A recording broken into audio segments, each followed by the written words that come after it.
Imagine, late at night, a boyfriend is on the phone with his girlfriend. He is at his mother's house on the couch, and she is downtown at a payphone. She tells him that an old pickup truck just pulled in next door, and a few minutes later, he hears her screams. He jumps off the couch, gets in his vehicle, and heads that way.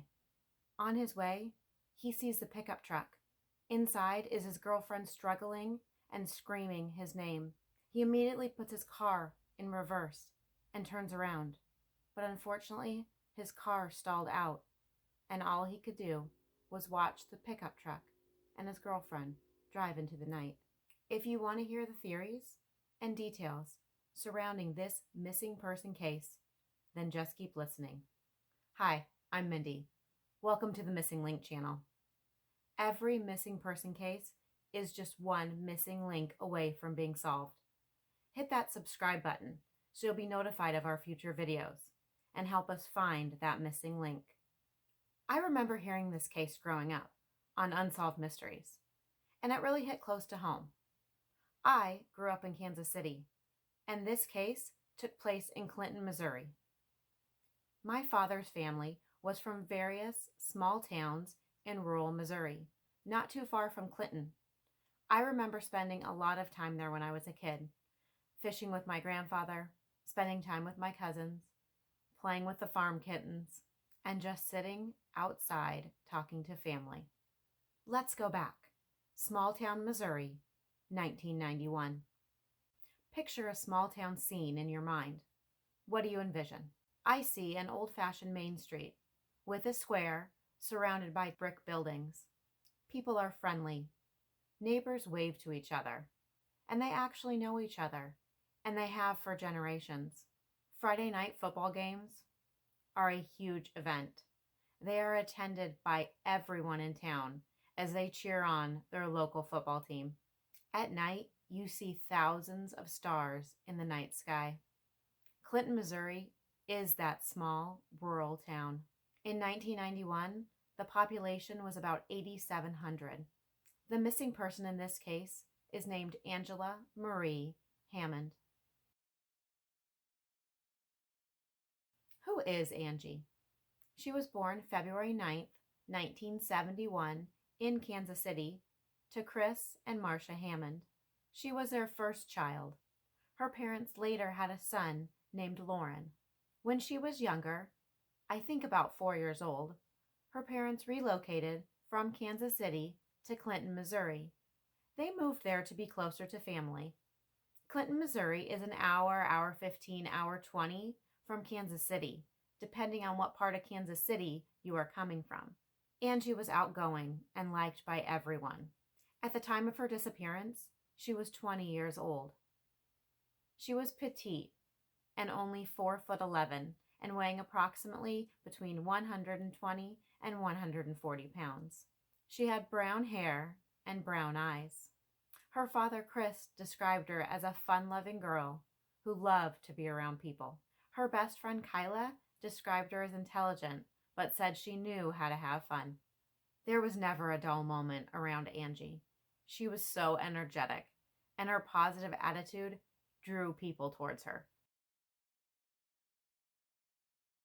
In November of 1990, 19-year-old Angie met the love of her life, 18-year-old Rob Schaefer. Their connection was immediate. Rob was a standout high school athlete who had future plans of joining the military. Their friends stated that their relationship grew very quickly. 2 months later, in January of 1991, Angela told Rob that she was pregnant.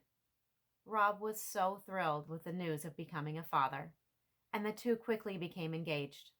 Angie and Rob were very happy. They began to form a life together. They rented a home and moved in together. Rob still planned to enlist in the military later that year. Angie was taking college classes at a local college, Central Missouri State University in Warrensburg, Missouri. I actually did an internship with the Johnson County Victim Witness Program, which happened to be in Warrensburg, Missouri. Of course, this was quite a few years later. My parents actually graduated from Central Missouri State University. Besides going to school, Angie also had a job She was a clerk and a night processor at a local bank. Over the next few months, Rob and Angela's relationship continued to grow. Both their families were so accepting of their relationship and their engagement. Angie got along great with Rob's family, and Rob got along great with Angie's family. Her parents actually divorced while she was growing up. Her mom relocated to a small town not too far from Clinton, and her father moved to Olathe, which is a suburb of Kansas City. No one could have imagined what would happen on April 4th, 1991. This mystery continues to bewilder her family, her friends, law enforcement, and the community over 29 years later. Thursday, April 4th, 1991. It seemed like any other day. Except in Clinton that day, they were having unusually warm weather for that type of year, which was a nice change from the cold winter. Angie's mom decided to have a barbecue that day since it was so nice, and of course, Angie and Rob attended. They enjoyed a nice gathering with family and friends. They stayed at the barbecue until about 9 p.m. Angie said goodbye to her friends and family. Little did they know that this would be the last time that they would speak to or see Angie. Angie and Rob headed back to Clinton. He had agreed to watch his brother for his mother that night until she got home from work. Angie had plans to meet with her friends in town, and Rob was going to join them later that night when his mom got off work. After Angie dropped Rob off at his mother's house, Angie headed uptown. She was meeting her friend Kyla, and they were going to cruise the town.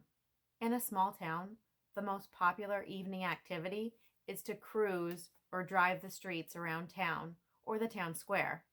Usually the kids find an area where they all park their cars and they get out and just chat. There isn't much else to do in a small town, especially on a Thursday night. Angie and Kyla cruised town until approximately 11:15.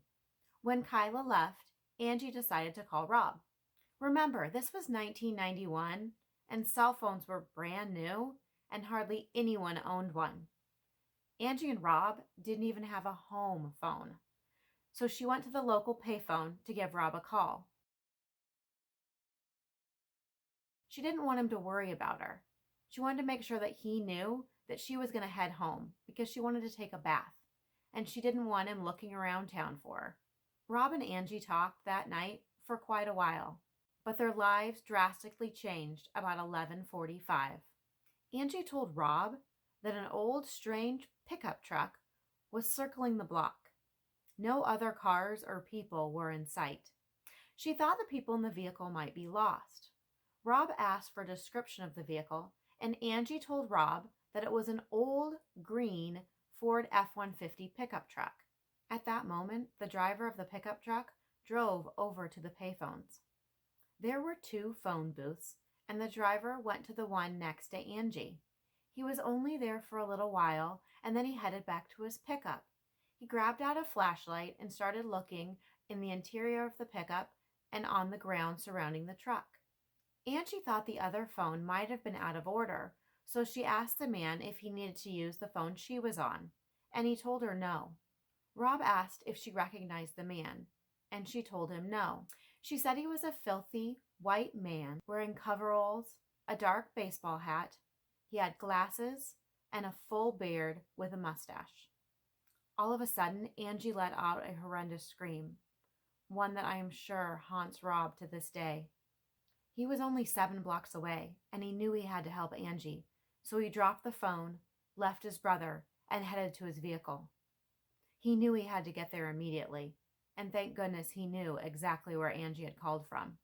On his way uptown, he saw an old green pickup, one just like Angie described. He saw Angie struggling inside, and she yelled his name. She yelled, "Robbie, help!" He immediately shifted his vehicle into reverse and made a sharp U-turn. He raced after the pickup and Angie. Little did Rob know that when he had shifted his gears so suddenly, he had damaged his transmission.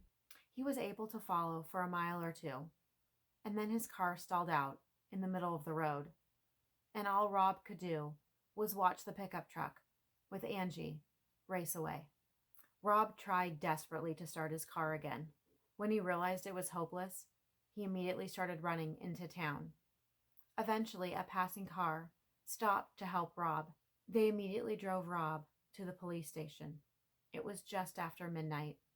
Rob told the police everything that had happened that evening. He told them what Angie had told him and what he had witnessed.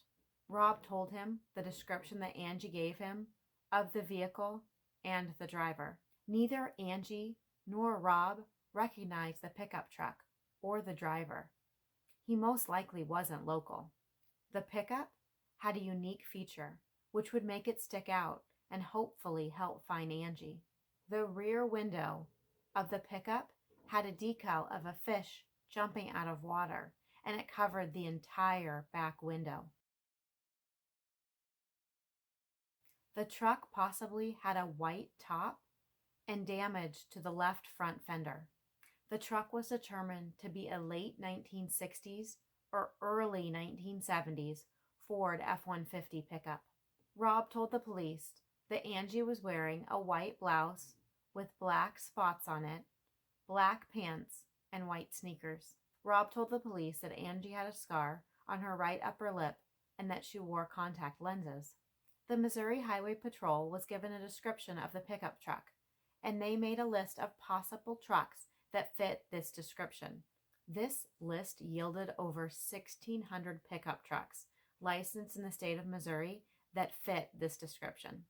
This was a huge task to undertake, and when the search for the pickup truck concluded, unfortunately, they never found the pickup or the driver. Maybe the vehicle wasn't registered in Missouri. Maybe the vehicle wasn't registered at all. I am sure when the owner heard the police were searching for a pickup with that decal in the back window, he quickly had it removed. Once again, this was a different time. We didn't have social media. We didn't have 24/7 news. Word traveled a lot slower. I can't imagine that someone, when they heard the description of the driver and the pickup, wouldn't have known exactly who this person was, especially if he lived near Clinton. The police had a fantastic description of the vehicle and the driver. Thank goodness Rob had asked Angie for a description of both the driver and the pickup, and Angie gave such a great description. Otherwise, the police would have so much less to go on. A composite sketch was completed by the police department. Strangely, though, it was missing quite a few key features of Angela's description. As you can see from the composite, the man isn't wearing glasses, he doesn't have a beard, and he doesn't have a mustache. Did the police know something different? I only have two explanations of why the sketch doesn't match Angie's description. Number one, maybe when Rob passed the pickup truck, the man did not have a beard or a mustache. Maybe it was a disguise. Number two, maybe the police figured that the man would immediately shave his beard and his mustache and maybe not wear his glasses, since that is the type of man they were looking for. But if that was the case, why wouldn't the police release two sketches? One, the way Angie described, and two, fitting a description of a man that looked like Angie said, but minus the beard and mustache, and maybe even the glasses. Someone could have recognized the man on how he looked that day before the crime was committed. Angie's family, including her parents, were notified of her abduction. I can't imagine receiving this type of phone call regarding your child, especially Angie's mom, when she was with her just a few short hours before. The small town community pulled together to help the family search for their daughter. The family, the police, and over 250 volunteers helped search for Angie. They put up missing poster flyers, photos all around town, did ground searches as well as air searches. The entire area in and around Clinton was searched, from abandoned buildings, forests, ditches, waterways, creek beds, barns, anything they could think of. But this turned up nothing. This wasn't a surprise to me. Since Angela was abducted and taken away in a pickup, the man didn't seem to be local, and they were headed out of town. I think that unfortunately the man took Angela far away from Clinton, her family, and her friends. Various police departments and agencies helped in the investigation. 25 officers from 15 different communities offered to help. This was a huge community effort. Anytime I hear a case like this, I think of all the cards that had to line up just perfectly for the tragedy to occur. If one thing had been different, most likely this would have a totally different outcome. What if Rob and Angie had stayed at her mother's house longer? What if Rob didn't have to watch his brother that night? What if Kyla had stayed with Angie longer? What if Angie had driven to Rob's mom's house to talk to him instead of using that payphone? What if Rob's mom came home early? What if, when Angie saw that strange vehicle circling downtown, she left and got in her car? What if Angie or Rob had gotten the license plate number off the truck? What if Rob's car hadn't stalled? I am not blaming anyone but the abductor for this tragedy. It is just so sad to think that if any of these events had happened, maybe this tragedy wouldn't have occurred. Angie may still be alive. She may have been able to drive home that night and enjoy her bubble bath. Rob and her could have gotten married, started their family, and had a happy life together. But the cards didn't fall that way. And unfortunately, this tragedy happened. What happened to Angie? There are 3 possible scenarios. Number 1, Angie ran away. However, I find this scenario completely unlikely. All of her friends and family describe Angie as completely happy. I see no reason why she would have run away. She had just found the man of her dreams. She was expecting her first baby, and she was taking college classes and had a job she seemed to enjoy. And if she did run away, why would Rob have come up with this strange story? And also, how did she run away? I have never heard of any missing money, and her vehicle and purse were found in Clinton. And if that was the case, how exactly did she run away? And I find it hard to believe that in 29 years, she's never contacted any family or friends. Number 2, Rob did it. We will discuss this later when we talk about the possible suspects. Number 3, Angie was abducted and murdered. Unfortunately, I think this is the most likely scenario. We will go through it in more detail after we talk about the suspects. So let's dive into who are the main suspects. Number 1, not surprisingly, Rob. Unfortunately, anytime someone is kidnapped or murdered, the first person that is investigated is close family. Because when someone is abducted or murdered, they most likely know their attacker, and that person is usually somebody close to them. At first, the police thought that Rob's story was far-fetched. However, immediately, Angie's mom stuck up for Rob. She said, "I can see why people would think it would be the boyfriend. However, she's known this kid his entire life, and she never, for a second, thought it was him." And also, Rob took a polygraph test to prove his innocence, and he passed. Rob's story from that night ended up being corroborated by not only the evidence, but also 2 witnesses. His car was found exactly where he said it would be, and it was not in working order. Angie's car was found with her purse inside exactly where Rob stated, by those payphones. 2 witnesses came forward to say they also saw that green pickup truck in town that night at approximately 11:30 to 11:45. Rob was quickly eliminated as a suspect. Number 2, I won't get into much details on this, but they looked into a former boyfriend of Angela's, and there was a lot of rumor and speculation, which I'm not going to get into because police found very quickly that he was not involved. Number 3, after Rob and the ex-boyfriend were removed as suspects, the police were unsure where to go next. However, there were 2 other similar cases earlier that year within an 80-mile radius of Clinton. The police wondered whether these 3 cases were related. Let's compare these 3 cases and see if we think they are connected. The first victim was Trudy Darby. She was a mother, a wife, and she was 42 years old. Trudy was born in California.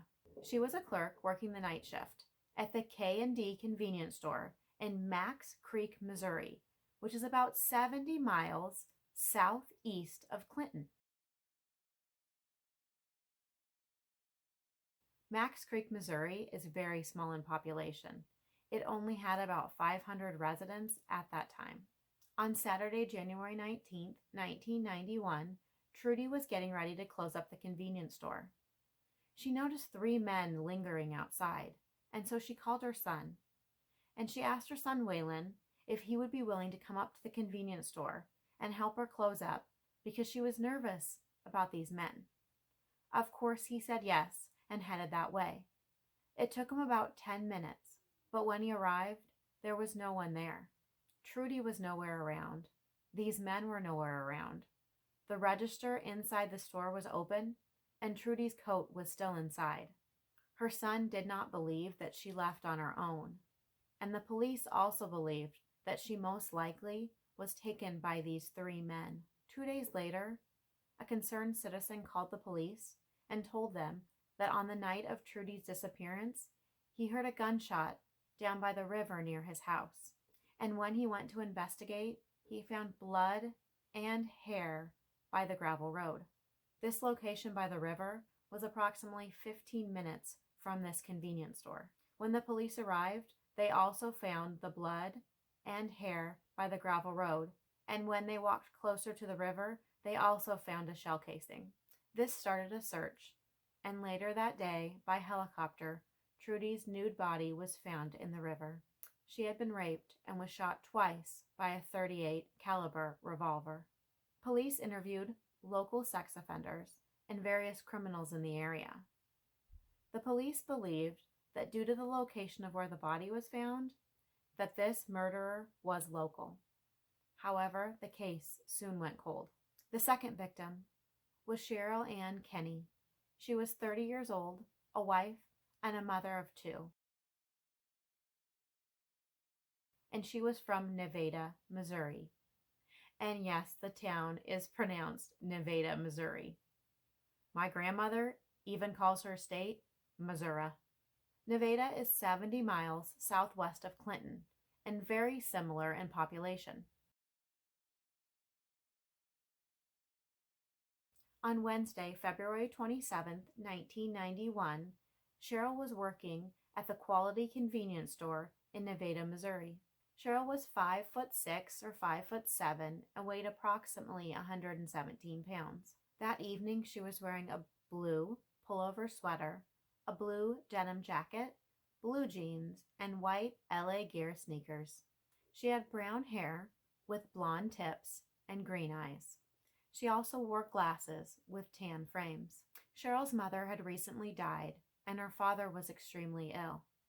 The convenience store normally stayed open till midnight, but that night, apparently it must have been quiet because they decided to close the store early. There were 2 employees working that night, Cheryl, along with a custodian. About 10 o'clock, Cheryl told the custodian that he could go ahead and leave early. When the custodian left, he noticed 2 things. First, Cheryl was emptying out the money, which they kept in the back room overnight. And second, that there was a man still in the store, a customer apparently shopping. When the janitor left, he noticed that there were no customer cars in the parking lot. However, this wasn't unusual for them to have walk-in customers because there were hotels not far away. This male customer has never been identified, and it is unclear whether he was involved or not. Cheryl timed out at approximately 10 o'clock, and she set the store's alarm system at 10:17. What happened next is a mystery, but Cheryl disappeared that night and was never seen again. Her white Chevy vehicle was found in the store's parking lot, so most likely Cheryl was abducted between leaving the store and heading to her vehicle. I find it odd that the store closed early. Now, I may be completely wrong, and it may be common practice, since it was such a small town, that if the store is pretty quiet, that they just close down for the night. I would think the owner and other customers would be extremely unhappy if they came to the store and found that it was closed 2 hours early. What made Cheryl close the store early? Did she see something that made her afraid? Did she see something that made her nervous? Of the three victims we just discussed, Angela Hammond, Trudy Darby, and Cheryl and Kenney, only one of the cases has been solved.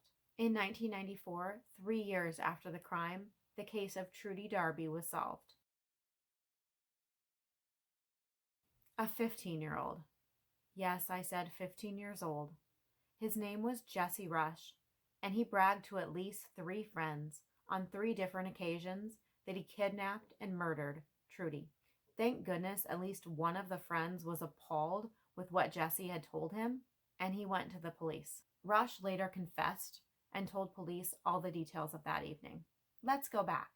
Saturday, January 19th, 1991. Trudy was closing up the convenience store.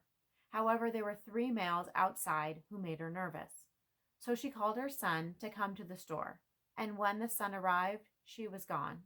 Apparently Rush, his half-brother, Marvin Cheney, and another unidentified man had planned the robbery and abduction ahead of time.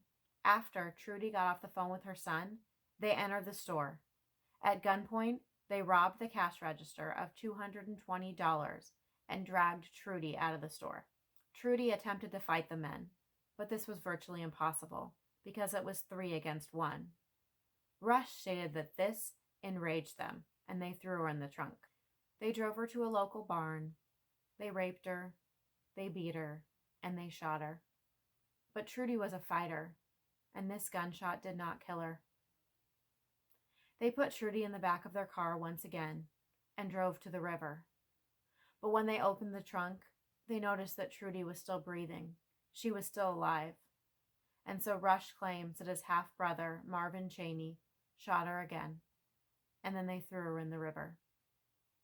What monsters! I can't imagine what Trudy went through that night. Luckily, Rush is not the sharpest tool in the shed. Rush was actually in town that night, and they know this because he was actually pulled over by a police officer for speeding. I find it amazing that these 3 morons still continued with their crime even though they knew the police had evidence that they were in the area that night. Did they not think the police kept records of this, or did they just not care? Rush's own bragging to his friends led to his conviction, and while he was in jail, he just kept on talking. Rush befriended multiple inmates when he was in prison, and for some reason, he thought that they could help him lower his charges. Hey, Rush, if they were that good, they wouldn't be in prison themselves. One inmate convinced Rush to write 13 letters. I have read some of these letters. They are disgusting.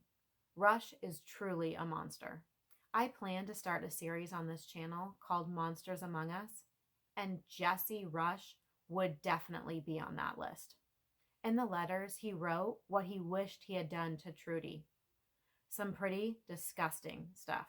You can read excerpts from the letters online, but I will not give Rush the pleasure of reading those letters here. He did write in the letters that he had made someone burn down the barn to hide evidence. He ended one of the letters by stating, "I'm glad they don't know everything we did, otherwise I'd be on death row."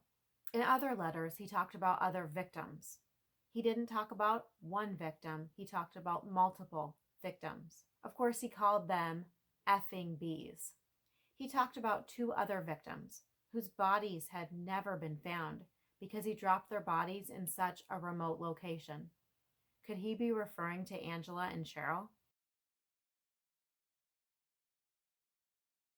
Not surprisingly, in 1997, Rush was convicted of kidnapping and first-degree murder and sentenced to life in prison without parole. He didn't testify at trial, nor did he present any evidence. I find it odd that he didn't get the death penalty. This is Missouri, and from 1976 to 2019, this was the 5th highest state in executing prisoners, only behind Texas, Virginia, Oklahoma, and Florida. Cheney pleaded guilty and was sentenced to life in prison. However, he died 20 years later due to natural causes. I could never find any information about the 3rd man involved. I don't know if Cheney and Rush never gave up his name and if the police couldn't locate him, but it is scary to think that another person is still out there. Could these two monsters be responsible for the deaths of Angela and Cheryl as well? I seriously doubt that Trudy was their first or their last victim. Police believe Cheney alone committed another crime, maybe his first crime, in 1987. Was Diana Jane Braungardt Cheney's first victim? Diana was 18 years old. She was approximately 5'6" or 5'7" and weighed about 108 pounds. She had dark blonde hair and hazel eyes. She left work on March 11, 1987. Diana worked at Twin Peak Mall in Crystal City, Missouri, which is near St. Louis. Crystal City is over 4 hours from Clinton, Missouri. On March 11, 1987, Diana told her coworkers that she was heading home to study for a test. When she was in the parking lot, witnesses said she was talking to a man. However, she never got to her vehicle, and her vehicle was found in the parking lot of the mall. The witnesses helped police draw a sketch of the man Diana was last seen talking to. And when her coworkers were shown this photo, they said that that man was Diana's last customer that she checked out before leaving work that night. Both Diana's parents died without knowing whatever happened to their daughter. Now that we've discussed all the other potential victims, let's get back to Angela Hammond. Let's get back to 1991 in Clinton, Missouri. Later that year, a man visited Missouri from Canada, and he saw the missing poster flyers around, and he thought he recognized Angela, and that he had seen her a month previous in a vehicle similar to that pickup truck outside a drugstore in Canada. Could Angie still be alive? Because of the timeline, Angie would have already had to have the baby. So the Canadian Mounted Police got involved. They went to a ton of various hospitals and baby stores to try to interview workers to see if they recognized Angela, but unfortunately, no one did. Back in Clinton, Missouri, in November of 1991, Unsolved Mysteries came to town. And even with that national exposure, there were still no leads that helped solve Angela's disappearance. Disappearances continued to happen around that area in the summer of 1992 as well. Could these all be related? Could this be a work of a serial killer? Or were none of them related at all? The police have never been able to connect the cases of Angela and Cheryl to Rush and Cheney. There were just no evidence, and they never confessed. Angela and Cheryl's case remains unsolved to this day, and their bodies were never found. In 2009, the Clinton police released a statement that there was new evidence in Angela's case, and it was DNA evidence. The police explained that this evidence was from the original crime scene, but it obviously never led to a suspect, considering this is 11 years later and we still don't have an arrest. I have always wondered if the police found any evidence on that payphone. It sounded like the abductor had possibly touched the phone. Were there any fingerprints? Continuing on with life has been extremely hard for Rob, Angie's parents, Chris and Marcia, her brother Lauren, and all of her friends. Her father explained that the worst part is not knowing. I cannot imagine the pain and suffering that this family has gone through. Not knowing if she is alive or deceased, not knowing what truly happened that night, not being able to give her a proper burial, and not getting justice for their daughter. The Hammonds still consider Rob to be part of their family. He moved away, joined the military, and started his own family. I pray that the cases of Angela Hammond, Sherry Ann Kenney, and Diana Braungardt will be solved. Their families deserve justice, and their families will get the peace they deserve. And these victims will finally get justice. Thank you for joining me here today. If you like hearing about unsolved mysteries and missing person cases, hit that like button so I know you enjoy this type of content. Also subscribe and hit the bell so you are notified when my next video is released. Follow me on social media so you can see what cases I am working on next. If you have a case you would like to see discussed on this channel, I would love to hear about it. Send me an email. The email is listed below in the description. As always, have a great day. Watch out for each other and keep looking for that missing link. Love ya, and see you in my next video.